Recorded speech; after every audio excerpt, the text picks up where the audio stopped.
Le bar des supporters sur Maritima, bonsoir à toutes et à tous, très heureux de vous retrouver comme tous les soirs en sortant du travail, juste après les infos de 18h, avec mes vieux acolytes. Bonsoir Steph Martins. Salut les amis. Bonsoir Jacques Bail. Salut les amis. Je dis vieux acolytes parce qu'on je va pas se mentir, vous n'êtes pas va, les perdants de l'année. J'ai rasé la barbe, arrête, j'ai perdu 10 ans. Ça fait un petit moment que vous n'êtes plus des mais perdants de Steph, l'année. il est jeune, rapport de moi, quand même. Les frérots, est-ce que vous êtes contents tous les deux aussi de retrouver la Ligue 1 ce week-end? Eh oui, mais on n'en peut plus. On le disait régulièrement, c'est trêve international. Bon, heureusement, il y a eu un match un peu intéressant d'équipe de France, mais c'est pas possible. Moi, je pense sincèrement, Marc, que si on continue comme ça, on va droit dans le mur avec le football parce que les joueurs jouent trop. Et les joueurs, ils jouent beaucoup trop. Quand tu parles de trêve internationale, les joueurs, les internationaux, ils font des déplacements, ils font des matchs, et ensuite l'été, où ils doivent se reposer, il y a soit la Coupe d'Europe, soit la Coupe du Monde, soit la CAN. Il y a trop de matchs. Et à un moment donné, tu vas te rendre compte que les joueurs, ils vont sur blessure sur blessure. Les croiser, pas les croiser. Et c'est pour ça peut-être aussi que tu vois moins de beaux jeux, parce que les joueurs sont épuisés. Steph, on parlait d'Adrien Rabiot, qui, on le rappelle, a inscrit un doublé dans cette belle victoire face à l'Italie. Est-ce que toi aussi, tu trouves que petit à petit, il retrouve sa forme? Oui, mais après, c'était logique aussi. Voilà, il a eu pas mal de mois où il était à l'arrêt, où il s'entraînait à part. Donc là, il a retrouvé la compétition et on voit qu'il monte en puissance petit à petit. Mais quand tu regardes le match de l'équipe de France en Italie, comme on le répète souvent ici par rapport à l'Olympique de Marseille, quand le jeu est fermé, on voit l'importance des coups de pied arrêtés. Et quand ils sont bien tirés dans les bonnes zones, voilà, ça fait mouche. Et j'espère qu'on va réussir chez nous, parce que pour moi, je trouve que c'est une grosse défaillance que l'on a sur ce côté-là, de réussir à concrétiser nos coups de pied arrêtés quand les matchs sont très fermés et très compliqués à décadenasser. Jaco, pour rester sur le cas Adrien Rabiot, deux salles, deux ambiances.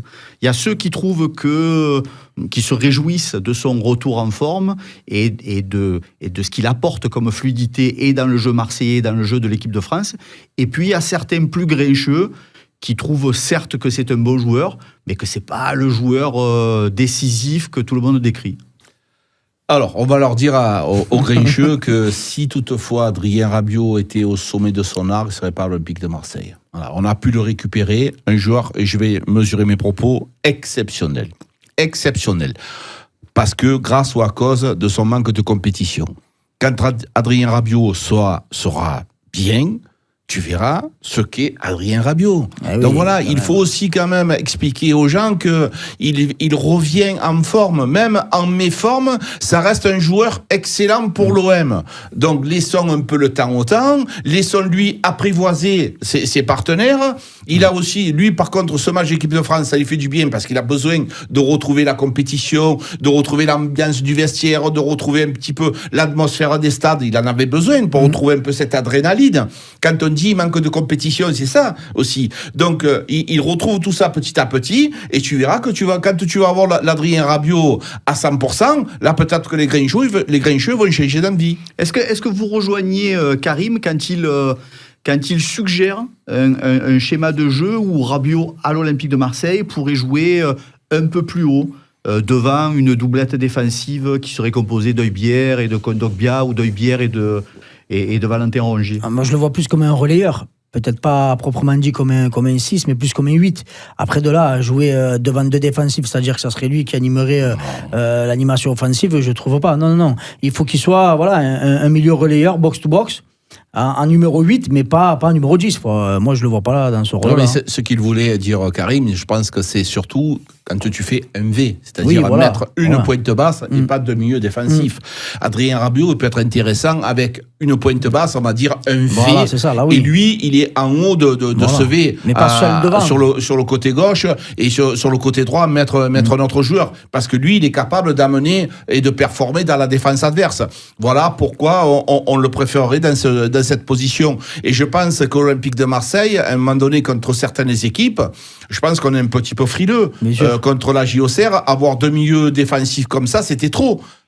Et je pense que c'est ce qui nous a gênés. Là, Luis Enrique, il n'y avait pas Aminarit, mais Luis Enrique qui s'est retrouvé en poste numéro 10, il était perdu tout seul. Donc je pense qu'effectivement, si on avait fait ce schéma-là, peut-être, je dis bien peut-être, qu'on aurait plus eu le ballon. Alors ce week-end, c'est un match à l'extérieur, ça vous a pas échappé à tous les deux. Est-ce qu'il faut changer des choses ou est-ce qu'au contraire, il faut rien changer dans ce qui marche bien? Les matchs à l'extérieur et les schémas de jeu qui sont prévus par De Zerbi fonctionnent pour l'instant plutôt pas mal depuis le début de la saison. Ah oui, tu es une des meilleures équipes du championnat à l'extérieur, donc ce qui marche, il faut le réitérer, essayer de peaufiner ce qui ne va pas, parce que dans un match, même quand tu gagnes, il y a toujours des temps forts et des temps faibles, et il faut voir dans les temps faibles comment tu réagis. Et c'est là que tu dois un peu peaufiner. Donc je pense qu'il va rester sur ces mêmes idées de jeu. Et de toute façon, ça va être un match ouvert, parce que là, c'est une équipe qui aime jouer au ballon. Et on sait que quand on joue face à une équipe qui aime ouvrir le jeu, on peut lui faire très très très mal. Donc voilà, à nous d'être efficaces dès samedi après-midi, parce que ça va être un beau match, ça c'est sûr. On sait que Roberto De Zerbi apprécie beaucoup ses joueurs. On sait qu'il n'hésite pas pour autant à les bouger quand il estime que c'est nécessaire. Il l'a fait dernièrement avec Léo Balerdi, à qui il demandait un peu plus d'engagement, de grinta et de responsabilité, on va dire, mentale et morale.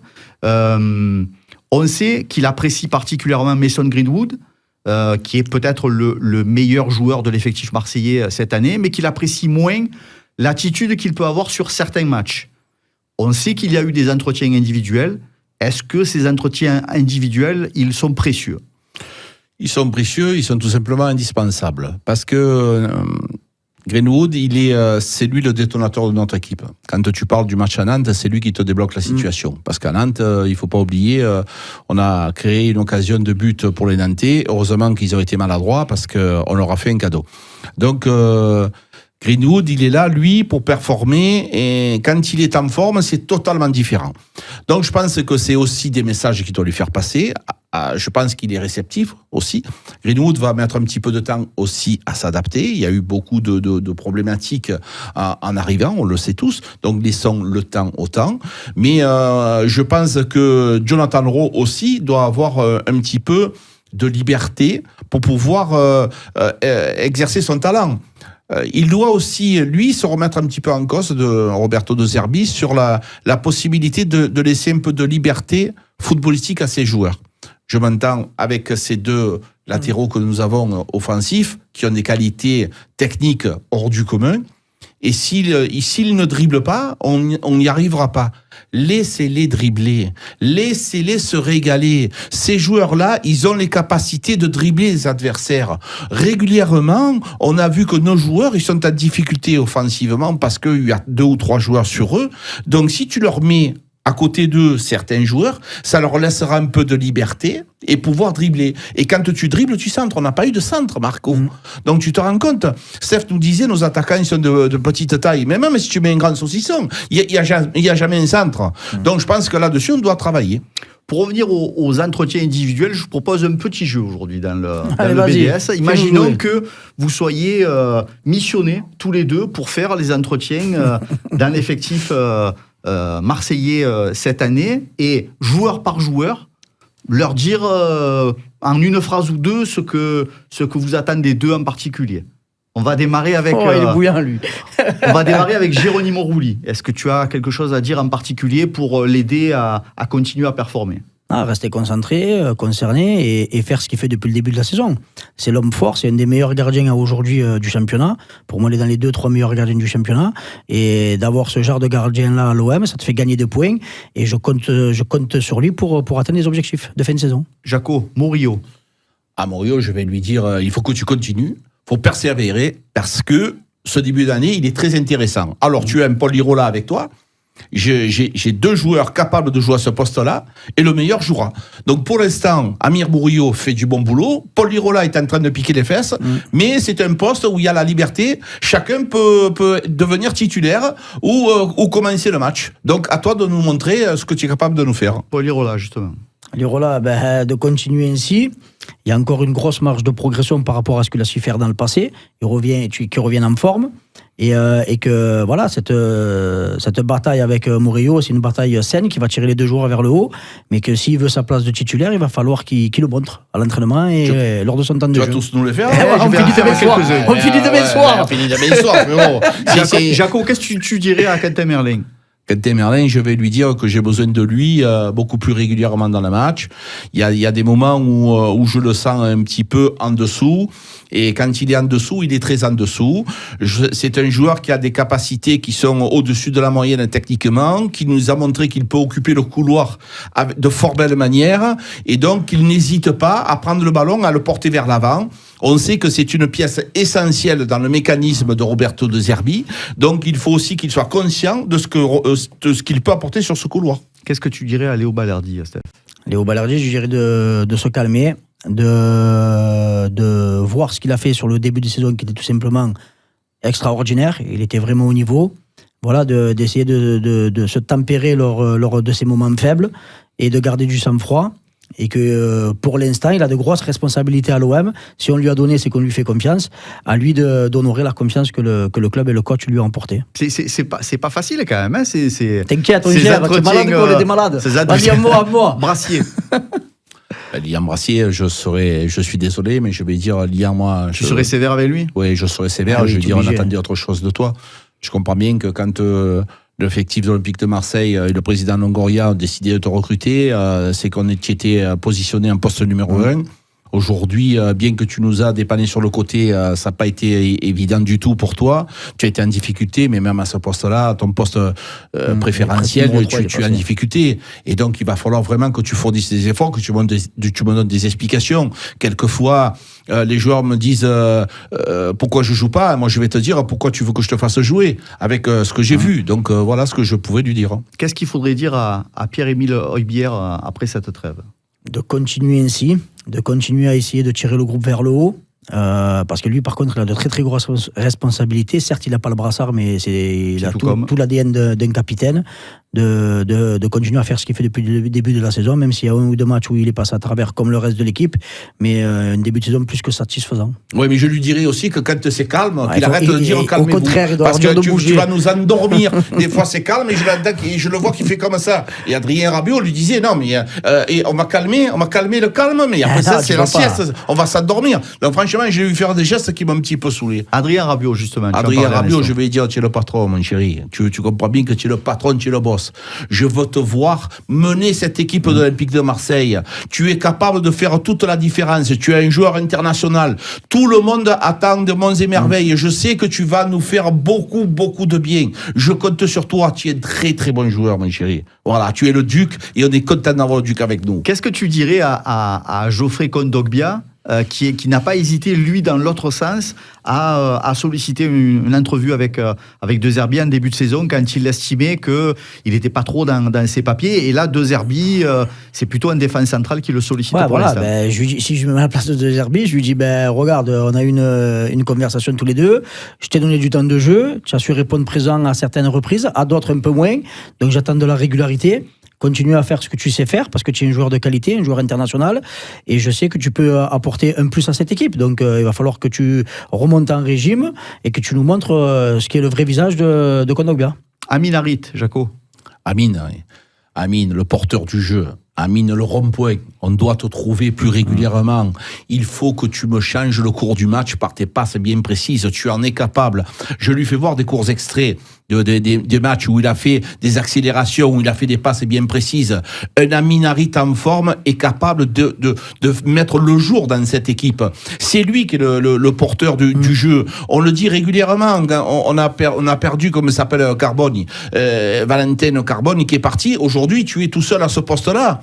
Fais-nous voir de quoi tu es capable. Mais moi, je sais de quoi tu es capable. Voilà ce que je dirais à Amine Harit. Eli Wahi.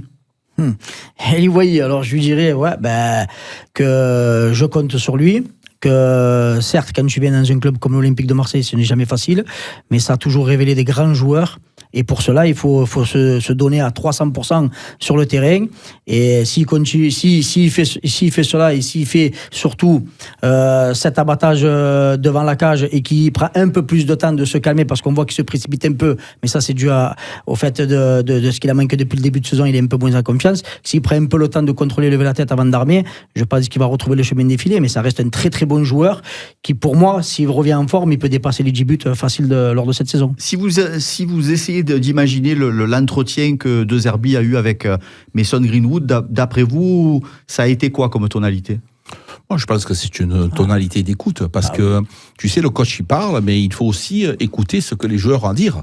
Parce que De Zerbi a des raisons d'être mécontent, mais les joueurs, ils peuvent aussi avoir des raisons en disant mais oui, mais le positionnement que j'ai aujourd'hui, Greenwood, moi je me mets à sa place et je lui dis coach, mais c'est impossible de jouer de la façon qu'on est positionné. Moi j'ai toujours 2 ou 3 défenseurs adverses qui me viennent dessus et je peux pas techniquement en éliminer 3 de coups. Donc il va falloir aussi réfléchir tous ensemble quelle est la meilleure solution pour l'Olympique de Marseille. Il y a aussi la possibilité qu'il dise ça. Greenwood, moi je pense que c'est un joueur talentueux, c'est un joueur avec des capacités hors normes, on le sait. Le mental, ça fait partie de la motivation. On a vu l'équipe de France avec un mental, ce que tu es capable de faire au football. Donc il faut que les joueurs soient motivés, qu'ils aient de l'envie. Mais tout ça, ça se travaille tous ensemble. Qu'est-ce que tu dis à Luis Enrique avant le retour du championnat ce week-end? De retrouver l'efficacité et la combativité qu'il avait lors de ce début de saison. Voilà, parce qu'il a des stats qui sont au-dessus de ce qu'il espérait, donc qui sont sur la bonne voie, et que je compte sur lui, et qu'avec, je vais bifurquer sur Jonathan Rowe, qu'avec les deux, si les deux sont au niveau, c'est l'Olympique de Marseille qui arrivera à atteindre ses objectifs. C'est pas un qui doit être au-dessus de l'autre, ou l'autre en dessous. Ils doivent se tirer les deux vers le haut, parce que c'est deux joueurs efficaces avec des qualités différentes, mais que j'ai autant besoin de l'un que de l'autre. Jaco, il a fait Jonathan Rowe aussi en même temps. Hein. Qu'est-ce que tu donnes comme consigne à Neil Maupay, Jaco? Anil Maupay, je pense qu'aujourd'hui, il nous a montré de très très belles choses. Donc je lui dis que on est très très heureux de l'avoir avec nous. Qu'au départ, ça devait être compliqué pour lui parce qu'il y avait Eli Wahi qui a été payé très cher.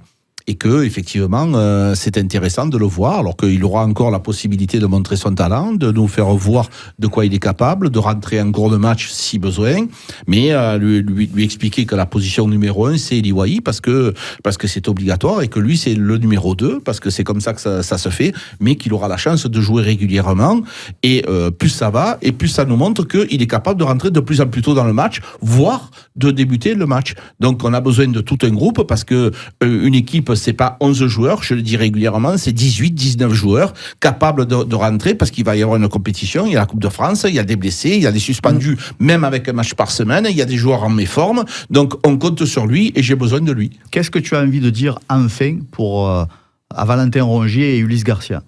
De leur dire qu'il ne faut pas qu'ils baissent les bras, qu'il va falloir continuer à travailler, que tout le monde peut avoir sa chance et sa place dans cet effectif-là. Il y a eu un peu plus de temps de jeu pour Ulysse Garcia que pour Valentin Rongier. Et que quand j'ai besoin de faire appel à eux, je compte sur eux pour être à 200%, pour aussi essayer de modifier la hiérarchie. Voilà, ils sont là pour ça, ils sont là pour piquer les fesses des titulaires, et quand ils doivent rentrer ou quand tu dois faire appel à eux, ils doivent montrer qu'ils ont leur place dans ce groupe-là, dans cet effectif-là. Vous avez remarqué quand même que vous avez fait les entretiens complets de l'effectif en moins de 10 minutes. Maintenant, je vais te dire, vous êtes deux phénomènes. Et De Zerbi, on le fait pas? Et De Zerbi. Voilà, tu vois. Et De Zerbi, Jaco. Qu'est-ce qu'on peut demander à De Zerbi pour cette prochaine série qui s'annonce? Moi, si j'avais la chance de discuter avec lui modestement, parce que je pense qu'aujourd'hui, De Zerbi a beaucoup plus de capacité footballistique que moi. Oui. Mais personnellement, j'ai ma façon de penser, elle m'appartient, elle vaut ce qu'elle vaut. Je pense qu'à un moment donné, il faut aussi prendre conscience, il a une méthode de travail qui est bien, pas de problème. Par contre, elle montre ses limites. Contre des équipes qui viennent chez nous, on est en difficulté en contre-attaque, on est en difficulté dans la construction de l'équipe. Alors c'est bien de s'en prendre aux joueurs, c'est normal, parce que c'est eux qui sont sur le terrain, ils n'ont pas mis l'intensité qu'il fallait, mais il faut surtout peut-être avoir un plan B et avoir une solution intermédiaire à ce que l'on propose, parce que on a vu que le match contre Auxerre, le match contre Paris Saint-Germain, le match contre Angers, le match contre Reims, on aurait pu jouer 8 jours et 8 nuits, il se passait absolument rien.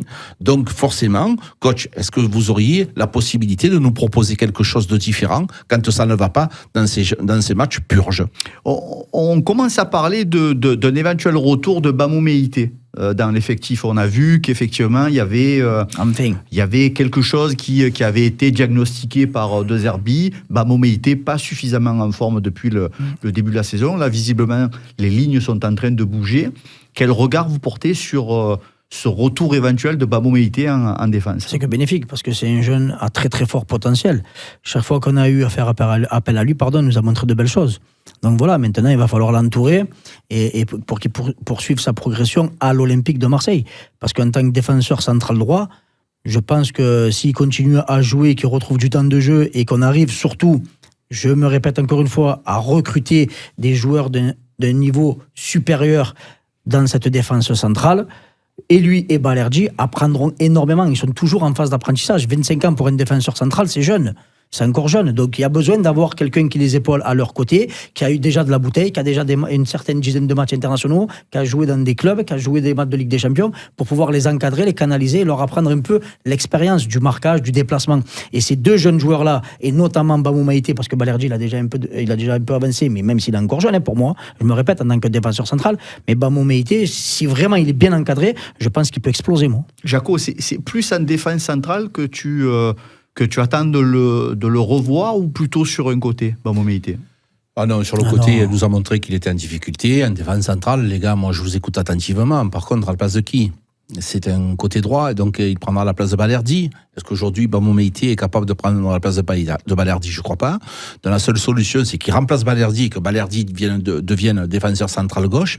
On sait que Roberto De Zerbi aime mieux avoir un gaucher à gauche pour les relances. Mais si les gauchers à gauche, que ce soit Kondogbia et que ce soit Brassier, continuent à faire de la médiocrité comme ça peut être une solution. C'est-à-dire d'avoir deux droitiers, un Bamou Maïté qui prenne la place de Balerdi et Balerdi côté gauche. Ça me semble une des meilleures solutions. Et même le fait déjà de réintégrer le groupe et de reprendre du temps de jeu, même en faisant des remplacements de Balerdi, tu vois, sur 15-20 minutes, ça peut être que bénéfique. Il retrouve le rythme, il retrouve le terrain, et petit à petit, voilà, après on verra en fonction, comme vient de le dire Jacques. Si Brassier n'arrive pas à sortir la tête de l'eau, si Kondogbia, à chaque fois qu'on le met en défense centrale, on fait des relances catastrophiques, à chaque fois on se prend des vagues contre nous, au bout d'un moment, il va falloir qu'il change son fusil d'épaule, De Zerbi. Pour revenir à Léo Balerdi, est-ce que vous confirmez tous les deux que ce qui manque finalement à Léo Balerdi cette année, par-delà le brassard de capitaine, c'est d'avoir à ses côtés un défenseur expérimenté qui cadre, qui lui enlève un petit peu d'adrénaline ou de pression? Non, je pense que oui, ça peut l'aider, effectivement, parce que l'expérience, moi je me rappelle avoir connu Hilton, et tous les gens qui étaient à côté d'Hilton, ils ont progressé. Ça c'est sûr et certain. Par contre, aujourd'hui, tu peux pas encore recruter un défenseur central. Il y a Brassier, il y a Cornelius, il y a Maïté, il y a Balerdi, et ça fait beaucoup de monde. Donc lui, pour qu'il progresse, c'est à l'entraîneur à le faire progresser. Quand tu prends un entraîneur et un coach, c'est qu'il faut aussi qu'il t'aide à progresser. Quels sont ses principaux défauts? Balerdi, c'est le mental. C'est le fait de s'énerver, de sortir du match, de prendre des cartons, d'aller parler à l'arbitre et de sortir du match. Oui, de pas doser l'émotion. Voilà, donc effectivement, moi je suis surpris que les gens parlent de sa technique, parce qu'il a une technique au-dessus de la moyenne. Il va très très vite, il est puissant, sauf que quand il commence à sortir du match avec des interventions qui ont ni queue ni tête, il va parler à l'arbitre et il s'énerve. Et quand tu t'énerves, c'est fini. Tu perds tes moyens. Et lui, il est fragile à ce niveau-là. Donc moi, si j'ai quelque chose à lui dire, c'est dire arrête d'aller faire, même si le brassard, je vais te le lever parce qu'il pèse trop pour toi. Arrête d'aller discuter. Arrête. Concentre-toi sur ton match. Ce que tu viens de dire, repositionne-toi. Ce que tu viens de dire, ça serait une bonne idée, je trouve.